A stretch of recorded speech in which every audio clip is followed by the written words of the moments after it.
घराचं टॉयलेट जर या दिशेला असेल तर भयंकर वास्तुदोष निर्माण होतो. घरामध्ये कॅन्सरसारखे महाआजारसुद्धा होऊ शकतात. चला याच्या पाठीमागचं रहस्य आपण जाणून घेऊयात. वास्तुशास्त्रानुसार काही असे मुख्य वास्तुदोष आहेत ज्यांच्यावरती कुठल्याही प्रकारची रेमेडी किंवा उपाय काम करत नाही. त्याकरता तुम्हाला दिशांचं नियंत्रण करून त्या ठिकाणची वास्तू ही शुद्ध करावी लागते किंवा ती बदलावी लागते. असाच एक वास्तुदोष म्हणजे ईशान्य कोपऱ्याला असणारे टॉयलेट. ईशान्य कोपऱ्याला सगळ्यात पवित्र आणि ऊर्जावान दिशा असं सांगितलेलं आहे की देवदिशासुद्धा असं याला म्हणलं जातं.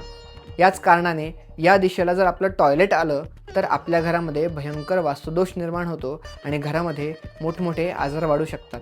याकरता या ठिकाणी असणारं टॉयलेट लगेचच आपण बदलून घेणे गरजेचे आहे. उलट ईशान्य दिशेला आपलं देवघर असणे किंवा आपल्या घराचा मुख्य दरवाजा असणे हे अतिशय उत्तम मानलं गेलेलं आहे.